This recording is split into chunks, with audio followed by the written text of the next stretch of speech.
Diga, queridos hermanos, vamos a continuar avanzando en el estudio del libro de Daniel. Y en esta oportunidad vamos a estar leyendo Daniel capítulo 11, capítulo 11, versículos 2 al 20. Amén. Bueno, vamos a hacer un pequeño resumen antes de ingresar de lleno a el estudio del capítulo 11. Bueno, estamos, la semana pasada estuvimos estudiando el capítulo 10, ¿sí? Son los últimos 3 capítulos de este libro, y aquí en estos últimos 3 capítulos Daniel recibe esta visión que trata respecto a los reinos de este mundo y el reino de Dios, y cómo los reinos de este mundo serán consumidos, serán destruidos por el reino de Dios. Al recibir esta visión a esta altura de la historia, Daniel ya era un anciano de más de 85 años de edad. Se encontraba en un momento de suma aflicción debido a las dificultades que estaban atravesando los judíos que habían regresado a Jerusalén para reconstruir la ciudad y el templo.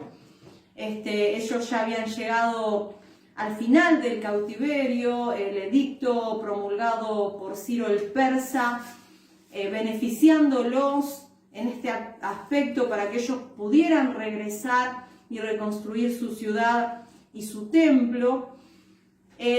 Pero bueno, estaban atravesando dificultades, había gente que se estaba oponiendo a que ellos reconstruyeran el lugar, el templo, la ciudad.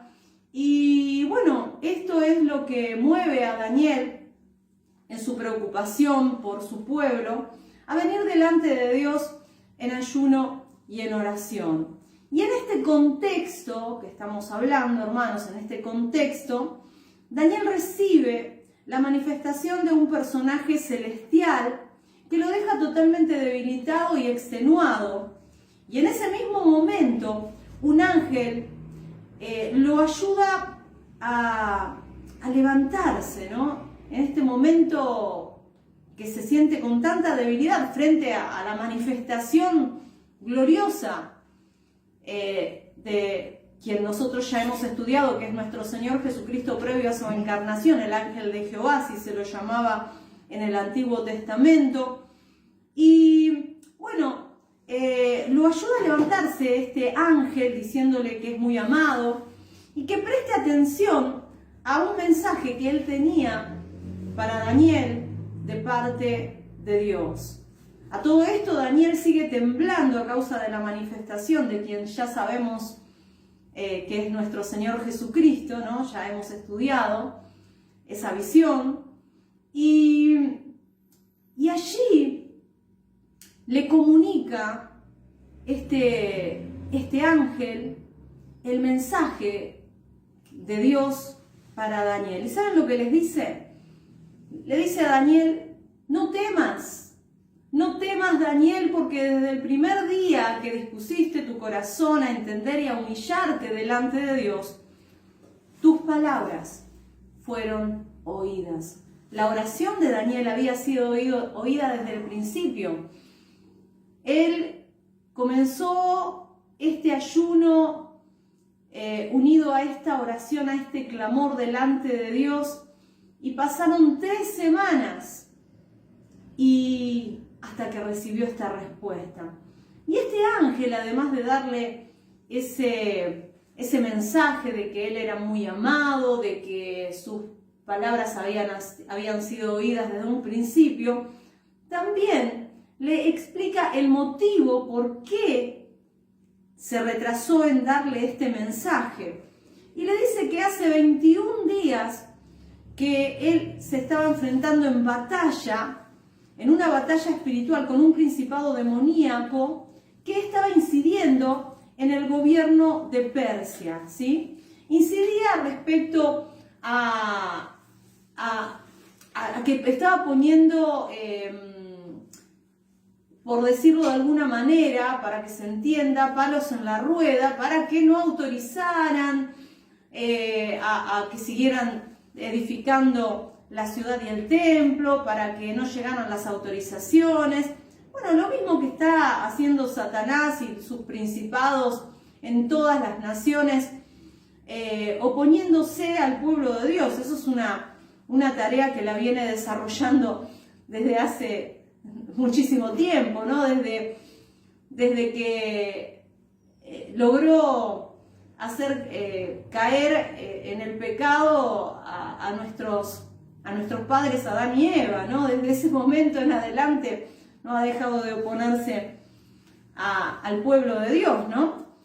Y bueno, le explica que estaba en una batalla espiritual con un principado demoníaco y que estuvo batallando hasta el momento en que el arcángel Miguel llega en su ayuda y logra la victoria, y es por eso que él había llegado a alcanzarle este mensaje en ese momento a Daniel.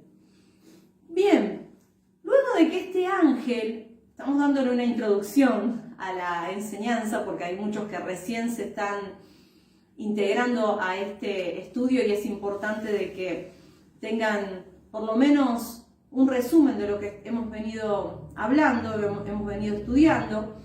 Luego de que este ángel le ayuda a ponerse en pie y le da este mensaje a Daniel, Daniel sigue pasmado, sigue enmudecido, sin fuerzas para levantar su mirada o expresar palabra alguna. Sigue sin fuerzas, hermanos. Entonces, es allí cuando en su relato aquí, Daniel dice: pero he aquí, pero entonces uno con semejanza de hombre tocó mis labios y me fortaleció y pude hablar. El ángel enviado por Dios no logró eso en Daniel, hermanos. No logró fortalecerlo a Daniel. Daniel seguía pasmado, enmudecido, debilitado. Sin embargo, este personaje a quien él señala como uno con semejanza de hijo de hombre, dice que le tocó sus labios, fue fortalecido y pudo hablar. Gloria a Dios. Y nosotros sabemos que este es nuestro Señor Jesucristo previo a su encarnación. Él fue el que lo fortaleció, ya lo hemos estudiado, hermanos.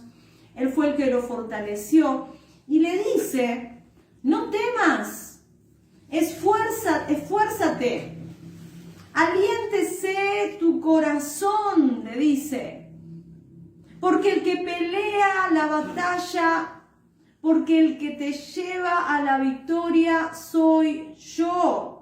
Y le manifiesta que los problemas continuarían. Es así, hermanos, nosotros podemos alcanzar la victoria en cada una de las batallas, pero eso no quiere decir que se terminó la pelea.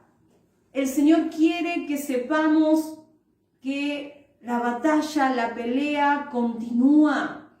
No debemos descansar en los laureles, hermanos. Tenemos que entender que mientras estemos en este mundo y en este cuerpo, la batalla continúa. No estamos en un parque de diversiones, estamos en una cruenta batalla espiritual en la cual no estamos solos. Aquí el Señor le dice: yo, así como estuve contigo cuando cayó el imperio babilónico, así estaré contigo hoy y siempre. Y son palabras para nosotros, hermanos, que somos su pueblo. Alabado sea el nombre del Señor. Entonces, hermanos, esta es una pequeña introducción para que podamos entender en qué contexto se manifiesta esta visión, esta profecía que en este momento vamos a estudiar. Esta profecía va en total coordinación con los libros de historia que nosotros tenemos a la mano, cualquier libro de historia que hable sobre Persia y Grecia, dan fe de que esta visión que fue revelada a Daniel cientos de años antes de que acontezca, se cumplió con lujo de detalles, hermanos. Porque lo que vamos a ver aquí no es algún detalle, tal vez, que nosotros podamos decir, uy, esto tiene que ver, no, sino que en detalle, con lujo de detalles, se cumple lo que aquí se nos revela, amados hermanos. Es una extraordinaria profecía la del capítulo 11, que realmente revela muchísimos detalles de lo que habría de ocurrir con dos naciones que incidirían en forma determinante en la historia de Israel, y estos son Persia y Grecia, ¿sí? Y es interesante, hermanos, que podamos prestar atención porque esto se cumplió. Y esta profecía que aquí se relata se anuncia cientos de años antes de que acontezca y se cumplió al detalle, hermanos, al detalle. Así que quiero que me puedan seguir, hermanos. Realmente el propósito de las profecías es dar al creyente una visión divina de la historia con miras a fortalecer nuestra fe, porque cuando vemos que esto se cumplió en detalle, realmente eso alimenta nuestra fe. Sabemos de que así como se cumplieron estas profecías, se va a cumplir la profecía que nosotros esperamos, ¿no? Que estamos en espera, que es la segunda venida de nuestro Señor Jesucristo, que también en el capítulo 12 se nos revela también con mucho detalle. Y por supuesto, cuando nosotros terminemos con este libro, vamos a comenzar con el libro de Apocalipsis, que termina de completar todo lo que todavía estaba ¿no? como no del todo entendido, pero bueno, terminamos entendiendo con mucha claridad al después estudiar el libro de Apocalipsis. Así que, mis queridos hermanos, lo que vamos a ver aquí es el conflicto permanente entre el reino de Dios y los reinos de este mundo, y la victoria final del reino de Dios. Ese es el enfoque primario de estas profecías, y quiero que así podamos entenderlo antes de ingresar de lleno al estudio. Ahora sí, mis queridos hermanos, quiero que me acompañen a leer del capítulo 11, versículo 2 al 20. Es larguito, pero bueno, es interesante que podamos prestar mucha atención. Como dijo el ángel, presta atención. Prestemos atención, porque esto es algo que alimentará nuestra fe. Bueno, dice así en Daniel capítulo 11, versículo 2 en adelante: y ahora yo te mostraré la verdad. He aquí que aún habrán 3 reyes en Persia, y el cuarto se hará de grandes riquezas más que todos ellos. Y al hacerse fuerte con sus riquezas levantará a todos contra el reino de Grecia. Se levantará luego un rey valiente, el cual dominará con gran poder y hará su voluntad. Pero cuando se haya levantado, su reino será quebrantado y repartido hacia los 4 vientos del cielo, no a sus descendientes, ni según el dominio con el que él dominó, porque su reino será arrancado y será para otros fuera de ellos. Y se hará fuerte el rey del sur, mas uno de sus príncipes será más fuerte que él y se hará poderoso, su dominio será grande. Al cabo de años harán alianza, y la hija del rey del sur vendrá al rey del norte para hacer la paz, pero ella no podrá retener la fuerza de su brazo, ni permanecerá él ni su brazo, porque será entregada ella y los que le habían traído, asimismo su hijo y los que estaban de parte de ella en aquel tiempo. Pero un renuevo de sus raíces se levantará sobre su trono y vendrá con ejército contra el rey del norte y entrará en la fortaleza y harán en ellos a su arbitrio y predominará. Y aun a los dioses de ellos, sus imágenes fundidas y sus objetos preciosos de plata y de oro llevarán cautivos a Egipto. Y por años se mantendrá él contra el rey del norte. Así entrará en el rey del sur, así entrará en el reino el rey del sur y volverá a su tierra. Mas los hijos de aquel se airarán y reunirán multitud de grandes ejércitos. Y vendrá apresuradamente e inundará y pasará delante. Luego volverá y llevará la guerra hasta su fortaleza. Por lo cual se enfurecerá el rey del sur y saldrá y peleará contra el rey del norte y pondrá en campaña multitud grande y toda aquella multitud será entregada en su mano. Y al llevarse él la multitud, se elevará su corazón y derribará a muchos millares, mas no prevalecerá. Y el rey del norte volverá a poner en campaña una multitud mayor que la primera. Y al cabo de algunos años vendrá apresuradamente con gran ejército y con muchas riquezas. En aquellos tiempos se levantarán muchos contra el rey del sur, y hombres turbulentos de tu pueblo se levantarán para cumplir la visión, pero ellos caerán. Vendrá pues el rey del norte, y levantará baluartes, y tomará la ciudad fuerte, y las fuerzas del sur no podrán sostenerse ni sus tropas escogidas, porque no habrá fuerzas para resistir.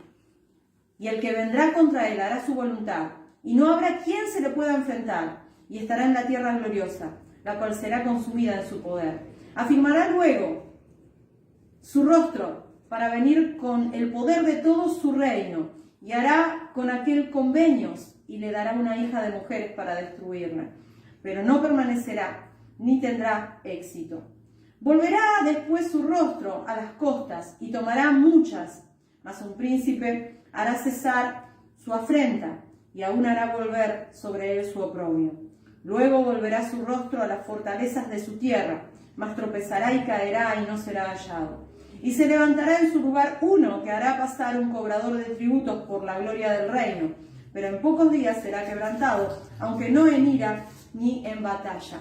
Bueno, lo que vamos a ver aquí tiene que ver con el conflicto permanente entre el reino de Dios y los reinos de este mundo. Estamos hablando aquí de, primeramente, Persia. Habla de 3 reyes y un cuarto rey, ¿sí?, de Persia, que superará en riquezas a sus antecesores. Luego de esto, comienza a hablar del reino de Grecia. Cómo llegó Grecia a constituirse un imperio, siendo que en el tiempo en donde Daniel recibe por primera vez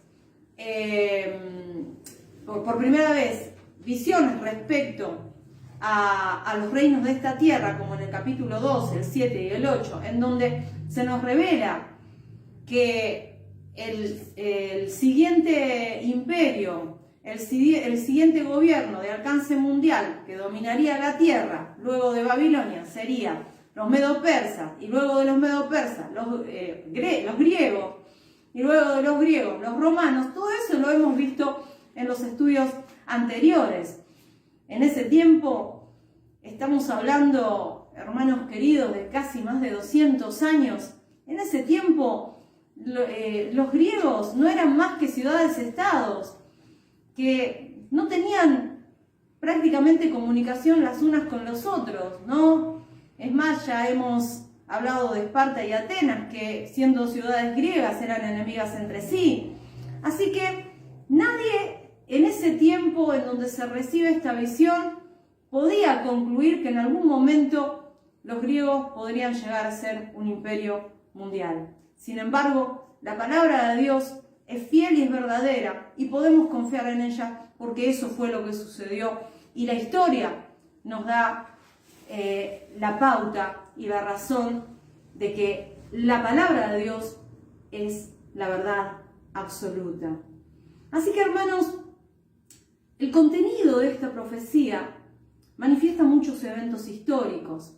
Recuerden que estas cosas ya han sucedido, es decir, se han cumplido en el curso de la historia. Solo tenemos que ir a los libros de historia donde hablan respecto a Persia y Grecia y encontraremos con detalle todo lo que aquí se dice como si estuviéramos leyendo el libro de Daniel.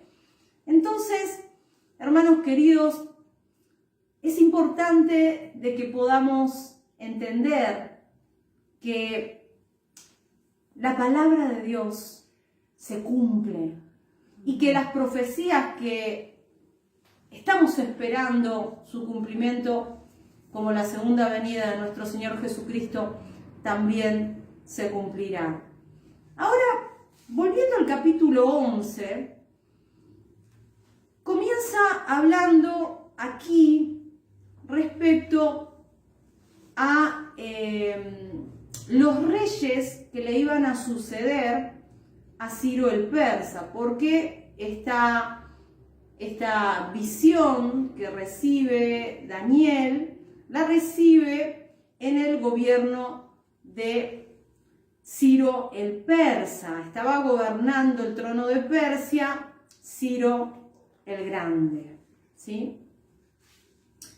Y en el capítulo 11, versículo 2, nos habla de que 3 reyes vendrían en Persia luego de Ciro, ¿sí? De Ciro el Grande.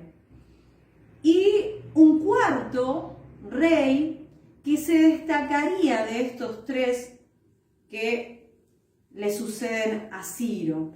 Y estos 3 reyes, lo pueden ver en los libros de historias, que le suceden a Ciro el Grande, son Cambises II, que reinó del 530 al 522, el rey Gautama, que reinó muy poco tiempo, en el año 522 a.C., y Darío I el Grande, que reinó del 522 al 586. Perdón, del 522 al 486, perdón. Bien, este Darío I, que también se lo conoce como Darío el Grande, atacó a Grecia en la batalla de Maratón. Darío ataca a Grecia con un ejército poderoso, sin embargo, los atenienses fueron los que ganaron. Así que quedó bastante descolocado Darío, se sintió humillado por esta derrota, aunque sí continuó el imperio medo-persa continuó a la cabeza del mundo, ¿no? ¿Sí? En la supremacía mundial continuó siendo la cabeza. Pero luego un cuarto rey, ¿sí? el hijo de Darío el Grande, que se llamaba Jerjes, es el cuarto rey del que habla esta profecía. Dice que se haría de grandes riquezas más que los 3 reyes que le antecedieron. Y al hacerse fuerte con sus riquezas, dice que se levantó, está en la historia, ¿no? Y aquí en la profecía, ¿no? Se levantaría a todos contra el reino de Grecia. Claro, Jerjes lo que quiere es vengar la derrota que tuvo su padre en Maratón, y se pasó 4 años preparando esta campaña militar, donde lanzó una invasión masiva contra Grecia, aproximadamente 200.000 hombres, ¿sí? Una flota de 1.200 naves, y estamos hablando de un ejército colosal para aquella época. Por eso Daniel profetiza que este cuarto rey de Persia levantaría a todos contra el reino de Grecia. Bueno, y esto pasó 50 años después de que Daniel profetizara esto. Daniel ya había muerto para esa época, pero noten lo interesante, hermanos, esta profecía se cumplió en detalle, hermanos, en detalle. Noten ustedes, amados hermanos, que Daniel alcanzó esta profecía cientos de años antes de que aconteciera. Él dijo que iban a sucederle a Ciro 4 reyes y eso fue lo que pasó antes de que cayeran bajo el dominio de los griegos. Y noten ustedes que después del versículo 2, que dice de que este cuarto rey se levantaría a todos contra el reino de Grecia, en el versículo 3 se enfoca ahora en aquel hombre que muchos años después se vengaría, hermanos, de los persas por ese ataque que Jerjes lanzó masivamente contra ellos sin razón 150 años antes. Y este hombre, ¿saben quién es? Es Alejandro Magno, ¿sí? Alejandro Magno, Alejandro el Grande, hijo de Filipo II, llega al trono de Macedonia con 20 años de edad, ¿sí? En el año 336 a.C. Y apenas 11 años tardó Alejandro en formar este gran imperio y conquistar el mundo todo, ¿no? El mundo que se conocía como mundo en ese tiempo, ¿no?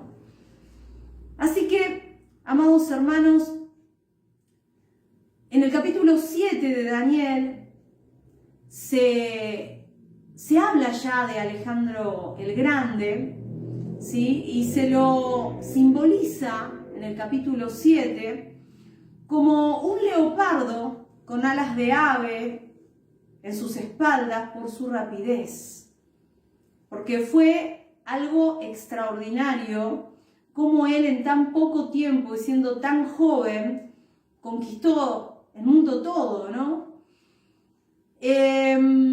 Así que también, eso lo hemos estudiado en el capítulo 7, pero en el capítulo 8 se lo compara a Alejandro el Grande como un macho cabrío que corría sin tocar tierra, que vino hasta el carnero de los 2 cuernos, que son los medo-persas, representa el carnero de los 2 cuernos, representa a los medo-persas, y ahí mismo lo dice el versículo, ahora lo vamos a leer. ¿Por qué se lo simboliza con esos 2 cuernos? Le dice que tenía un cuerno, uno de sus cuernos era más alto que el otro. ¿Por qué, hermanos? Porque nos habla de la alianza entre los medo-persas, pero los persas eran más poderosos que los medo. Y por eso es que se los simboliza al carnero como con un cuerno más alto que el otro. Y bueno, y esto se cumplió en detalle, hermanos. La historia lo confirma. Acompáñenme a Daniel capítulo 8, versículo 4, dice: vi que el carnero hería con sus cuernos al poniente, es decir, al oeste, al norte, al sur, y que ninguna bestia podía parar delante de él, ni había quien escapase de su poder, y hacía conforme a su voluntad y se engrandecía. Estuvo muchísimo tiempo en el poder, en la supremacía mundial como cabeza los medo-persas. Nadie podía enfrentarse a ellos. Sin embargo, miren lo que dice aquí: mientras yo consideraba esto, he aquí un macho cabrío venía del poniente sobre la faz de toda la tierra sin tocar tierra. Y aquel macho cabrío tenía un cuerno notable entre sus ojos, que ahora lo vamos a leer más adelante. Ese cuerno notable entre sus ojos era el primer rey, dice. ¿Quién fue el primer rey? El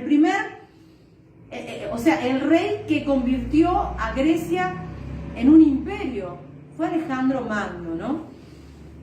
Y aquí mismo lo dice, que está hablando de Grecia.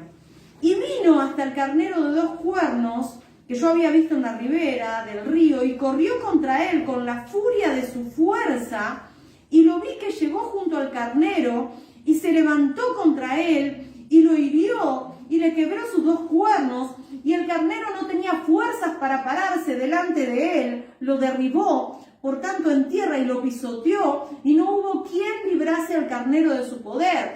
Ellos estaban establecidos allí en el poder por 200 y tantos años. Sin embargo, en 11 años, miren lo que logró este hombre, Alejandro Magno, ¿no?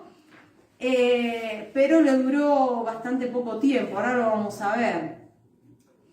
Yo quiero que presten atención, hermanos, que en este mismo capítulo 8 nos da la interpretación, no es que yo estoy diciendo que el carnero son los medo-persas porque se me ocurre, o que el macho cabrío son los griegos porque se me ocurre, sino porque lo dice el mismo libro. Acompáñenme a Daniel 8:20 al 22. Dice así: en cuanto al carnero que viste, que tenía 2 cuernos, estos son los reyes de Media y de Persia. ¿Se dan cuenta, hermanos? Y el macho cabrío es el rey de Grecia. Y esto lo está diciendo antes de que esto suceda, lo está diciendo en el reinado del rey Belsasar, que era del imperio babilónico. Está hablándolo mucho tiempo antes de que sucediera, cientos de años antes de que sucediera todo esto.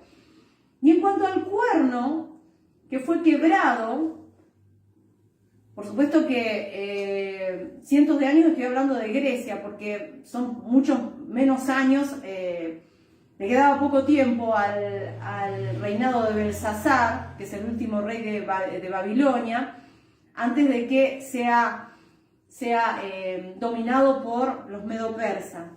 Bueno, dice, en cuanto al cuerno que fue quebrado, hablando del macho cabrío, y sucedieron 4 en su lugar, significa que 4 reinos se levantarán de esa nación, aunque no con la fuerza de él.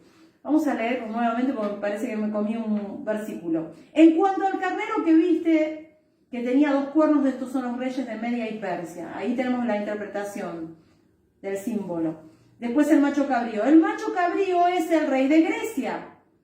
Y el cuerno grande que tenía entre sus ojos es el rey primero, Alejandro Magno, ese fue el primero.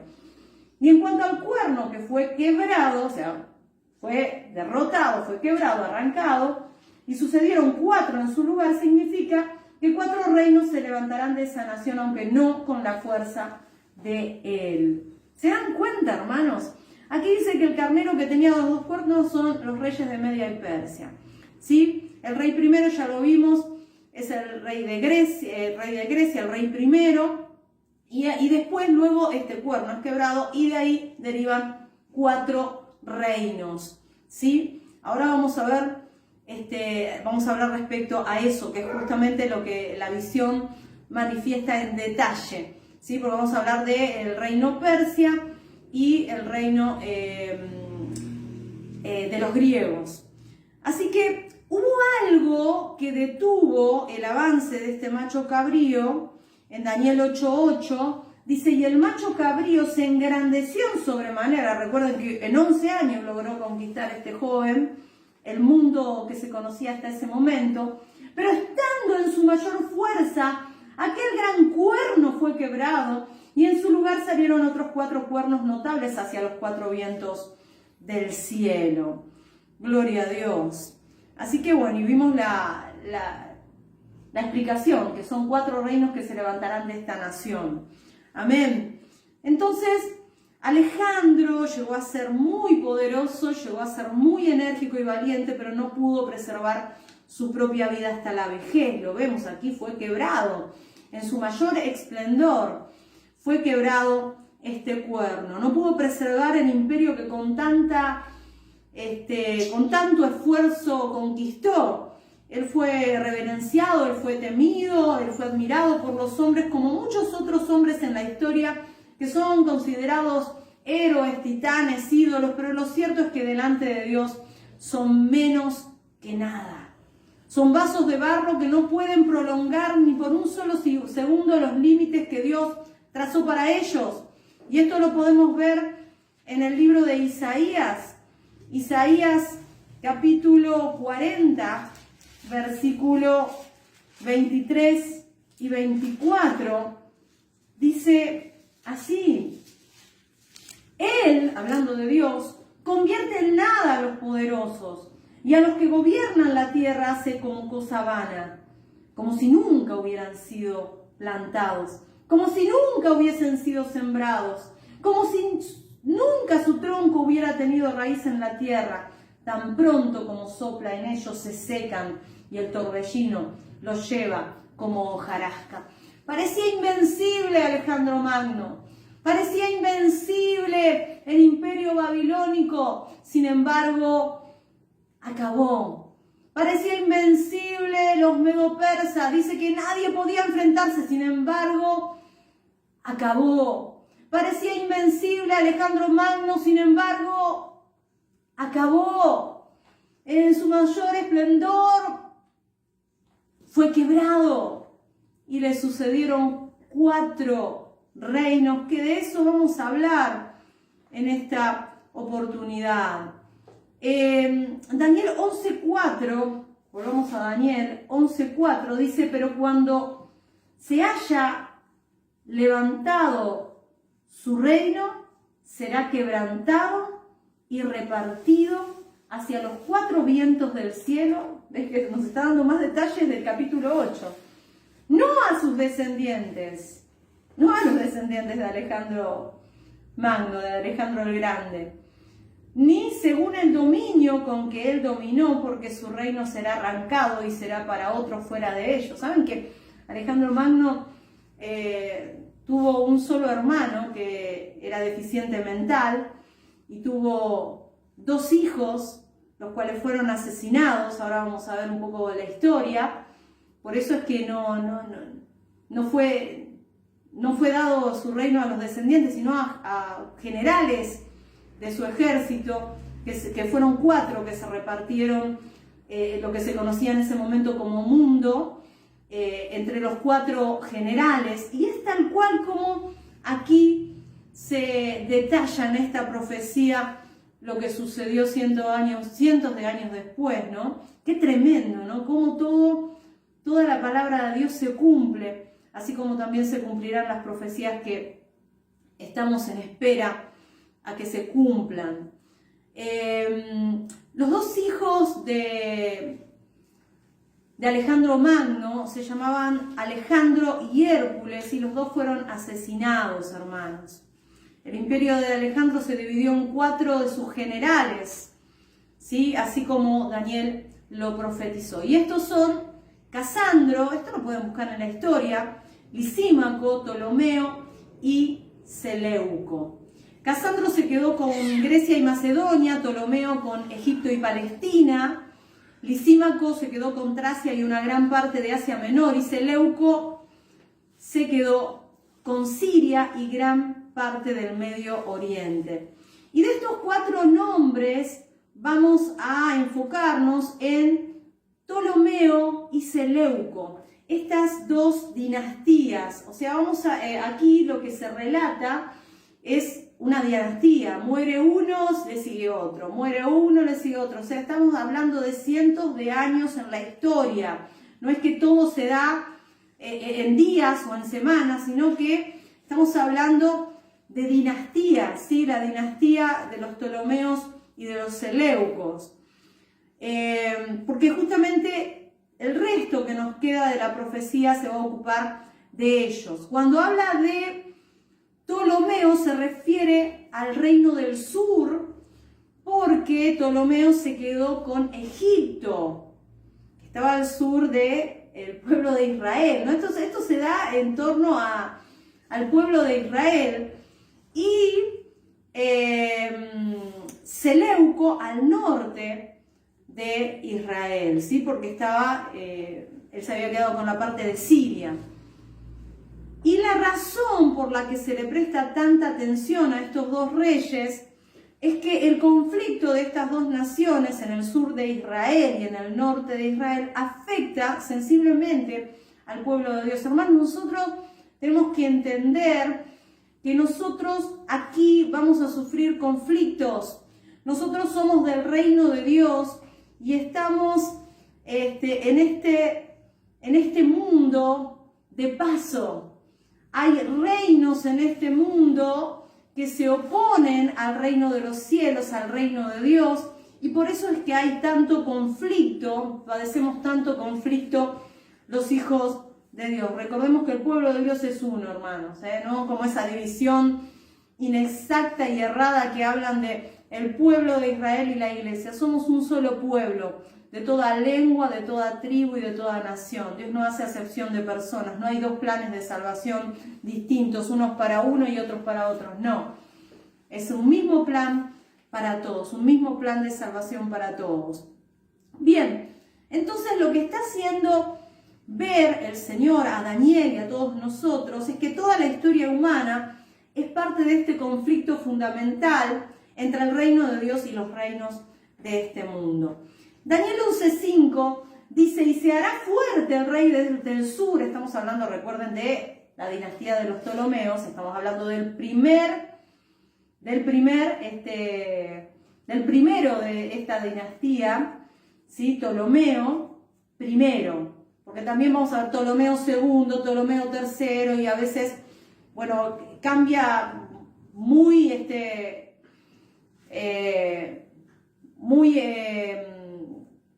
muy poco cuando cambian de nombre, ¿sí? Capaz le cambian en muy poquitito el nombre, pero bueno, siempre estamos hablando de la misma dinastía. Será fuerte el rey del sur, estamos hablando de los Ptolomeos, mas uno de sus príncipes será más fuerte que él y se hará poderoso, su dominio será grande. Amén. Bueno, a la muerte de Alejandro, Ptolomeo I asume el control de Egipto en el sur, llegando a proclamarse rey. Para ese mismo tiempo, su colega y socio Seleuco I fue proclamado rey de Siria en el norte con la ayuda de Ptolomeo, que era más fuerte que él, por eso dice que el del sur era más fuerte. Y Ptolomeo hace la alianza con Seleuco, pero al pasar del tiempo lo que pasó fue que Seleuco se fortaleció, al punto tal que termina incorporando a sus dominios a la India, Asia Menor, Babilonia, Media y Siria, cumpliéndose lo que dice Daniel capítulo 11, versículos 5 y 6. Dice, se hará fuerte el rey del sur, mas uno de sus príncipes será más fuerte que él y será poderoso su dominio y será grande. Al cabo de años harán alianza y la hija del rey del sur vendrá al rey del norte, porque ya se hizo más fuerte. Hacían alianzas de esta manera, ¿no? Haciendo casar a una de sus hijas con otro rey para hacer alianza. Entonces dice, y al cabo de los años hará alianza con Seleuco I, y la hija del rey del sur vendrá al rey del norte para hacer la paz, pero ella no podrá retener la fuerza de su brazo, ni permanecerá él, ni su brazo, porque será entregada a ella, y los que la habían traído, asimismo su hijo, y los que estaban de parte de ella en aquel tiempo. Claro, el rey del sur, al ver que había acrecentado su fuerza al rey del norte, dice, bueno, vamos a hacer alianza de esta manera. Yo le voy a entregar mi hija en casamiento y de esta manera voy a poder incidir también y de esta manera voy a poder tener poder. Pero dice que no le funcionó. Su brazo no prevaleció. Noten por qué. Resulta que cuando muere Ptolomeo en el sur, ¿sí? Ptolomeo I en el sur, le sigue a su trono Ptolomeo II o Filadelfo. Así que ese es el que le sigue, Ptolomeo II o Filadelfo, se lo llama así en la historia de las dos maneras. Mientras tanto, en el norte, en Siria, asume el poder Antíoco II, porque como sabemos, hermanos, esta historia que se relata, están pasando muchos años, van muriendo los que están en el poder. Y el nieto asume el poder Antíoco II, ¿no? Nieto de Seleuco I, que era el primero que estaba ahí. Esto así lo profetizó Daniel y así sucedió. Antíoco, ¿qué hace? Hace un pacto con el rey del sur, como lo dice aquí en el versículo 6, al cabo de años harán alianza. ¿Y cómo fue esa alianza? El rey del sur le ofrece, ¿sí?, a su hija Berenice y se casa con Antíoco, hermanos. Pero ¿qué sucede? Antíoco estaba casado con una mujer que se llamaba Laodicea, así que para casarse con la hija del rey del sur, tiene que repudiar a su primera esposa Laodicea y se casa así con Berenice. Pero ¿qué pasó, hermanos? Aquí dice, pero ella no podrá retener la fuerza de su brazo, ni permanecerá él ni su brazo, haciendo mención a que es Berenice. Ella no iba a poder retener la fuerza de su brazo. Lo que está diciendo aquí, hermanos, es que Berenice no iba a poder retener el poder, porque cuando se casa Berenice con Antíoco, 2 años después muere su padre, Ptolomeo Filadelfo, y al morir aquel que sostenía a Berenice, Antíoco decide repudiar a Berenice y se vuelve a casar con Laodicea. Entonces Laodicea, que no quiere volver a perder el poder, ¿qué hace? Envenena a Berenice, todo esto está en la historia, hermanos, envenena a Berenice, la mata al hijo de Berenice, por eso dice que aquí claramente lo dice, no permanecerá él ni su brazo porque será entregada ella y los que había traído, asimismo su hijo, los que estaban de parte de ella en aquel tiempo. Entonces, ¿qué hace Laodicea? Mata a Berenice, mata al hijo de Berenice, mata a su propio marido, a Antíoco. Y de esa manera su hijo Seleuco Calínico toma el poder. Entonces, esto fue exactamente lo que pasó en el desarrollo de la historia. Mataron a Berenice, al hijo, a su propio marido Laodicea, y el que toma el poder es su hijo Seleuco Calínico. Pero noten lo que dice aquí en el versículo 7. Pero un renuevo de sus raíces se levantará sobre su trono. Un renuevo de las raíces de ¿quién? De Berenice. Y vendrá con ejército contra el rey del norte y entrará en la fortaleza y hará en ellos a su arbitrio y predominará. Claro. ¿Qué sucedió, hermanos? Cuando muere Ptolomeo Filadelfo, que es el padre de Berenice, asume el trono en Egipto, su hijo Ptolomeo Evergetes, que era hermano de Berenice, quien se propone a tomar venganza contra el rey de Siria, Seleuco Calínico, hijo de Laodicea, por lo que le habían hecho a su hermana. Entonces, él planea todo para concluir su venganza, y allí dice que entrará en la fortaleza y hará en ellos a su arbitrio y predominará. Así llega Ptolomeo Evergetes, el hermano de Berenice, a la que mataron, ¿no? Saquea Siria y ejecuta a Laodicea y se lleva un montón de objetos preciosos otra vez a Egipto. Esto lo vemos en el versículo 8. Y aún a los dioses de ellos, sus imágenes fundidas, sus objetos preciosos de plata y de oro, llevará cautivos a Egipto y por años se mantendrá en contra del rey del norte. Claro, lleva como botín, ¿no? Lleva como botín todo esto a Egipto. Pero ¿qué pasa? ¿Qué pasa? Dice, más los hijos de aquel se airarán, claro. Perdió, por supuesto, fue derrotado en esta oportunidad Seleuco Calínico, pero los que toman venganza, luego, a los años, son sus hijos. Sus hijos toman venganza por esto que Ptolomeo Evergetes hace, ¿no? Contra su padre. Cuando Seleuco Calínico se sintió suficientemente fuerte como para atacar a Ptolomeo Evergetes, fue contra él, pero fue vencido. A todo esto, sus hijos están quedaron dolidos, y ellos son los que toman venganza por su padre, ¿no? Lo que no pudo hacer Seleuco Calínico, lo trataron de hacer sus hijos, Seleuco III y Antíoco el Grande.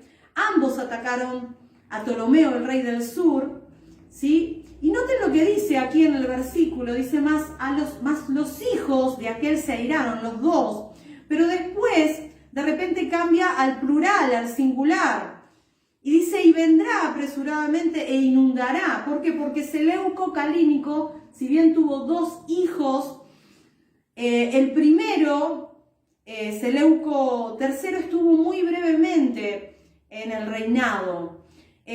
Sin embargo, Antíoco el Grande tuvo un largo reinado, así que de ahora en adelante los versículos van a hablar de Antíoco el Grande, que fue el que reinó largamente, ¿no? Así que Daniel capítulo 11, versículo 11. Por lo cual se enfurecerá el rey del sur. Se enfurecerá el rey del sur, ¿no? ¿Por qué? Porque atacaron, los atacaron en principio los hijos y después, bueno, los dos hijos y después Antíoco el Grande. Y por lo cual se enfurecerá el rey del sur y saldrá y peleará contra el rey del norte y pondrá en campaña multitud grande y toda aquella multitud será entregada en su mano.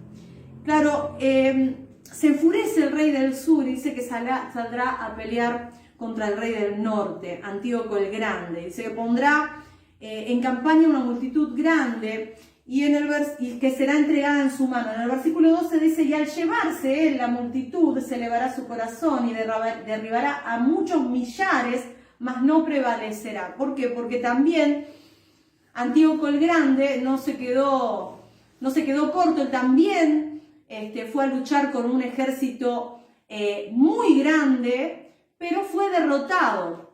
Pero aquí claramente dice, mas no prevalecerá. ¿Por qué?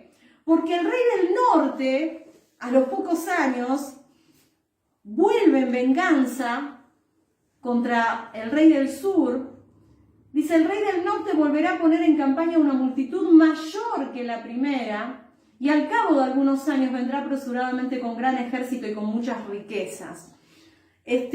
Bueno, aquí vimos que el rey del sur se enfrentó contra el rey del norte, y aunque el rey del norte tenía prácticamente la misma cantidad de personas, lo derrotó.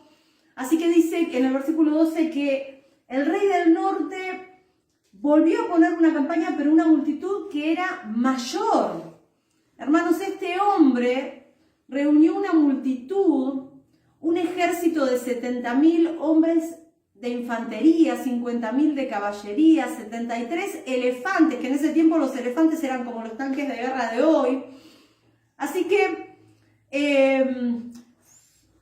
es tremendo, pero así todo, hermanos, dice que el rey del sur no prevalecerá, lo dice aquí, hermanos. ¿Por qué? Porque Antíoco el Grande, al quedar resentido por esa derrota, rápidamente comenzó a idear su venganza, y es allí como él dice que fue con una multitud mucho más grande que la primera, en donde fue derrotado, y lo derrotó, hermanos. ¿Saben qué? Antíoco quedó muy molesto por esa derrota que tuvo con el rey del sur y reunió un ejército mucho más grande. Y bueno, esperó a que muriera Ptolomeo Filópator, y el hijo de Ptolomeo tenía entre 3 y 4 años, y dijo, bueno, este es el momento en el que me tengo que enfrentar, y allí fue cuando lo derrotó. Y en Daniel 11:14 dice, en aquellos tiempos se levantarán muchos contra el rey del sur, y hombres turbulentos de tu pueblo se levantarán para cumplir la visión, pero ellos caerán. No solo Antíoco en el norte quiso derrocar al rey del sur, sino que también Filipo V de Macedonia también se unió a él, hizo un pacto de alianza, acordándose que si ganaban se dividían Egipto. Pero también dice que judíos se unieron a él, judíos rebeldes. Recordemos que el pueblo de Israel, hermanos, no es todo. No fue nunca todo el pueblo de Dios, sino siempre hubo un remanente. Aquí se habla de hombres turbulentos de tu pueblo, está hablándole a Daniel, o sea que son judíos, pero son turbulentos, son personas que se rebelaron, personas agresivas. Bueno, ellos se unen también a Antíoco el Grande, el rey del norte, para levantarse contra los Ptolomeos. Ellos no querían ser más gobernados por los Ptolomeos. Ellos querían un cambio de gobierno. Sin embargo, amados hermanos, hubo un cambio de gobierno. Los termina dominando también a ellos, Antíoco el Grande, ¿no? Que se habían aliado para irse contra los Ptolomeos, y termina siendo mucho más cruel y mucho más malvado que el gobierno de los Ptolomeos. Así que esto es todo lo que podemos ver en la historia, ¿no? En el versículo 15 dice: vendrá pues el rey del norte y levantará baluartes y tomará la ciudad fuerte, y las fuerzas del sur no podrán sostenerse, ni sus tropas escogidas, porque no habrá fuerzas para resistir. Claro, son muchos los que se enfrentan a los Ptolomeos.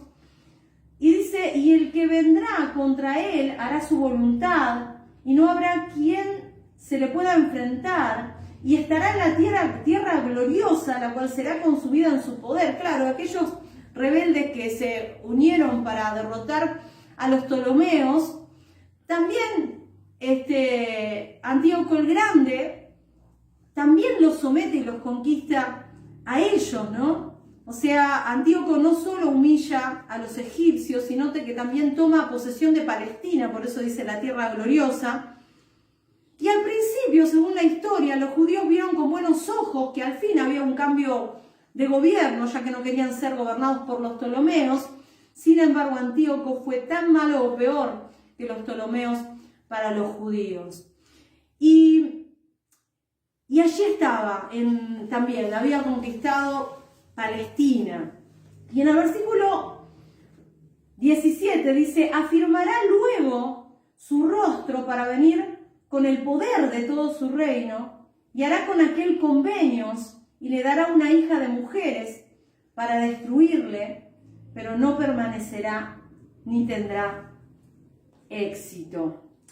Bueno, dice que afirmará su rostro para venir con el poderío de su reino, y hará convenios, es decir, hará pacto, ¿no? Y le dará una hija de mujeres. Esta expresión hebrea significa que le dará una mujer especial, una mujer importante, probablemente una mujer hermosa, y le dará a su hija, dice claramente, para destruirle, pero no permanecerá ni tendrá éxito, dice aquí la palabra del Señor.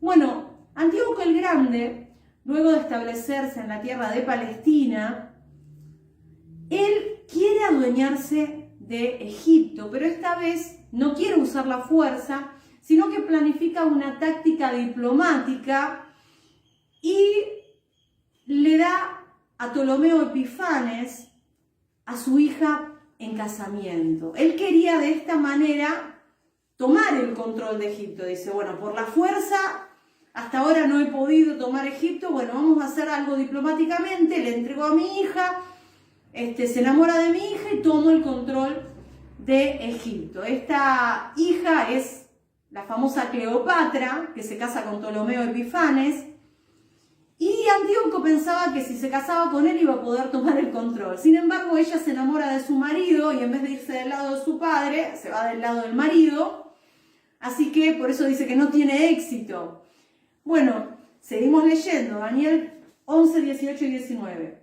Bueno, al ver que no tuvo éxito, dice: volverá después su rostro a las costas y tomará muchas, ¿no? O sea, sigue conquistando otros lugares, no puede conquistar Egipto, pero sigue en su... Mas un príncipe hará cesar su afrenta, y hay alguien que dice: basta, vos no vas a conquistar más nada, hasta aquí llegó tu afrenta, y aún hará volver sobre él su oprobio. Luego volverá su rostro a las fortalezas de su tierra, mas tropezará y caerá, y no será hallado. Bueno, Antíoco el Grande, ante el fracaso que tuvo en Egipto, invade las islas del mar Egeo y luego emprende una campaña en Asia Menor y partes de Grecia. Luego se une a él Aníbal, que es un estratega militar cartaginés, Y este Aníbal se une a él luego de haber sido vencido por los romanos, ¿no? Ya empezaban a tomar el poder los romanos, ¿no? Comenzaban a tomar de a poco el poder los romanos. Sin embargo, aunque se unió a este gran general táctico militar, el avance de Antíoco fue frenado en la batalla de Magnesia cuando fue derrotado por los romanos al mando de Lucio Cornelio Escipión, que es el príncipe del que habla el versículo 18, que hará cesar toda esta afrenta que estaba causando Antíoco el Grande, y dice que hace volver sobre él su oprobio. Antíoco fue obligado a ceder gran cantidad de su territorio, a entregar sus elefantes de guerra, sus barcos, a pagar una cantidad impresionante de talentos, 15.000 talentos, hermanos, era una barbaridad. Así que en Daniel, capítulo 11, versículo 20, dice, y se levantará en su lugar uno que hará pasar un cobrador de tributos por la gloria del reino, pero en pocos días será quebrantado, aunque no en ira ni en batalla. Bien, al morir Antíoco, le sucede su hijo Seleuco IV Filopator. Y como su padre había adquirido una deuda grande con Roma, ¿qué fue lo que hizo Seleuco IV? Lo que hacen muchos gobernantes, apretar, oprimir con los impuestos, y tiene que comenzar a cobrar tributos en las tierras que él gobernaba. Así que el que cobra los tributos, ¿sí? Es Heliodoro, el primer ministro de Seleuco IV, y dice que en pocos días, aquí la palabra del Señor, en pocos días fue quebrantado, Seleuco IV fue quebrantado, ¿sí? Pero dice que no en ira ni en batalla, no fue en ira ni en batalla, porque el descendiente de Seleuco, ¿sí? Seleuco Filopator, fue su hijo Antíoco IV, que también es conocido como Antíoco Epifanes. ¿Y saben qué, hermanos? Dice que este hombre fue envenenado por justamente su ministro, ¿sí? Fue envenenado por su ministro Heliodoro. Así que por eso dice que no fue en batalla. Todo esto que aquí se cuenta, hermanos, es lo que sucedió históricamente. Ahora, nosotros podemos ver algo importante respecto a todo lo que vimos aquí y en la historia, y es que esto que ya se cumplió fortalece, hermanos, y acrecienta nuestra fe en cuanto a la palabra de Dios, porque sabemos que todo esto que se había profetizado cientos de años antes se cumplió, hermanos. Esto lo que hace, llevando a la práctica, ¿no?, esta enseñanza, es fortalecer nuestra fe, hermanos. ¿Por qué? Porque no estamos hablando de algún detalle aislado o algún detalle oscuro que tal vez coincida con algún evento de la historia, sino que estamos hablando de algo que sucedió en detalle. Vemos que muere uno, sale otro, y todo lo que fue pasando se fue cumpliendo, y esto lo que hace es alimentar y acrecentar nuestra fe, hermanos, porque todo se condice con el desarrollo de la historia. Estas profecías, estos eventos ya ocurrieron y pueden ser fácilmente verificados en los libros de historia y nos hacen confiar plenamente en las Escrituras. Y en segundo lugar, lo que podemos sacar de esta enseñanza, hermanos, es que Dios es soberano. Es soberano, hermanos. Nuestro Dios tiene un plan y lo está llevando a cabo. Y aunque nosotros veamos con nuestros ojos físicos o nos parezca en oportunidades como que el mal triunfa, tengamos paciencia, hermanos. Tengamos paciencia, porque Dios sigue en control y llevando todos sus propósitos, está llevándolos a cabo, hermanos. Estos versículos que hemos estudiado hoy nos hablan de dos protagonistas, de dos dinastías, los Seleucos y los Ptolomeos. Y uno al leer la historia podemos ver, hermanos queridos, que aquí en todo este relato no se menciona a Dios, ¿sí?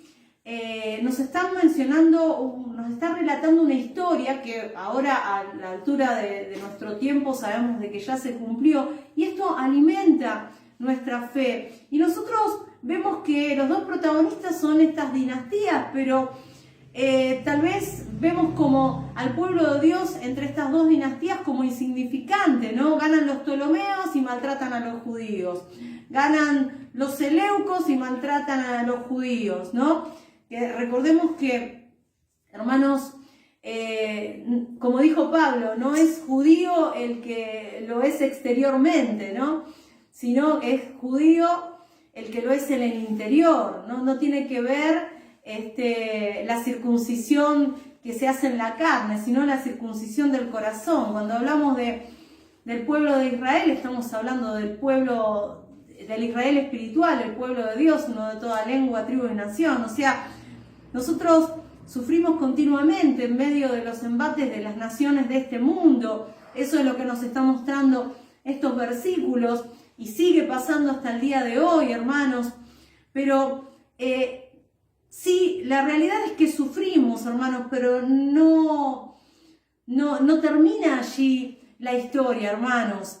¿Quién es el que está revelando esta profecía a Daniel? Nuestro Dios, hermanos. ¿Quién es el que está diciendo a Daniel cientos de años antes lo que va a suceder? Es Dios.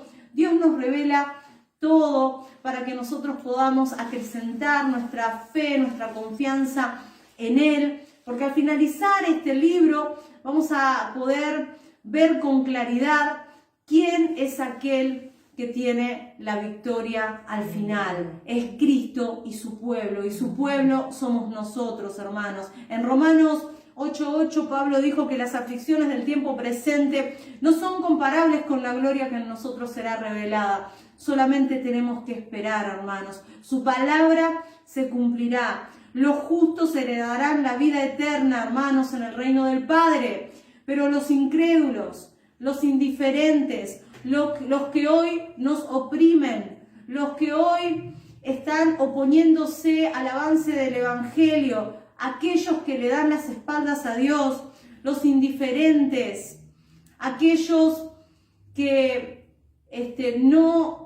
no son fieles, hermanos, los tibios, los que se rebelan contra Dios serán arrojados al fuego eterno. ¿En cuál de estos dos grupos estarás? Creo que si somos sabios, vamos a perseverar, aunque tengamos que padecer, vamos a perseverar en Dios, sabiendo que la victoria es segura. ¿Qué excusa vas a presentar ante Dios de tu incredulidad, hermano, teniendo todas estas evidencias delante de nosotros? Son evidencias que se cumplieron, son evidencias que están en los libros de historia, hermanos. Esto se cumplió, no hay excusas. Hoy es el momento para que puedas realmente rendirte y someterte al gobierno de Dios. Que el Señor te bendiga.